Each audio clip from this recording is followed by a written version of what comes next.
Sharon Danley here with another 2-minute tip.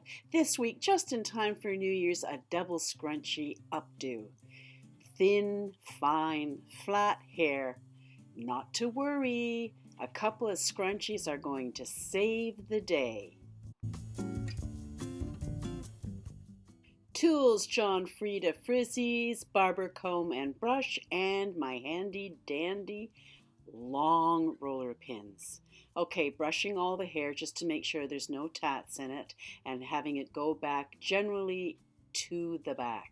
I'm going to do a light back combing here with my back combing brush just at the roots because my head is smaller, so I need for my hair to sit away from the roots, and it just generally looks better for everybody to do that. It's not quite severe, unless that suits you, of course.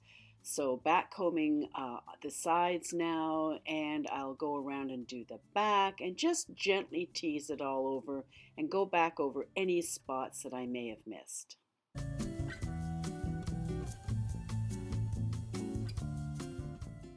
Now that that's done, I just finger comb my hair back. Never use a brush or a comb in this instance because it will remove the texture. And I move up into kind of a V shape at the back. This is going to be for the first scrunchie. And again, go over top with my fingers, either finger combing or raking, whatever name you want to put on it. Then I take an elastic, a covered elastic, and make a ponytail. But the final pull through, I don't pull it all the way through. Just leave a little knob there. And then I go around and lift where necessary with the rat tail part of my barber comb, just in spots as I need to, and it'll be a little different for everybody. And then I sometimes use my fingers and just pull. It all depends on the look you're going for and how much fullness you want. Then when that's done, I grab another elastic and do the bottom ponytail in the same manner as I did the top, with not pulling the last pull through.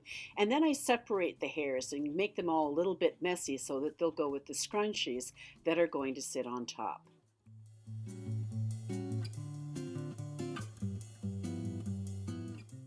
Okay, time to take a scrunchie and put it over the first little ponytail and blend and smoosh and everything, and then take a long bobby pin, not to be opened with your teeth, and just place it where you need it. You may need two, you might even need three. I find that one or two is plenty.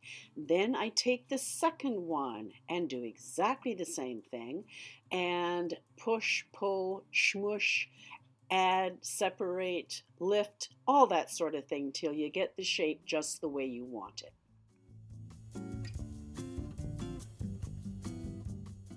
And then I make use of these longer hairpins, not the short ones, but the longer ones, and I place them where I need to just put in a few hairs or things of that nature. Like here you can see a bit of a hole, so I just grab it with the pin and place it where I need it. And it all depends. Sometimes you need them and sometimes you don't.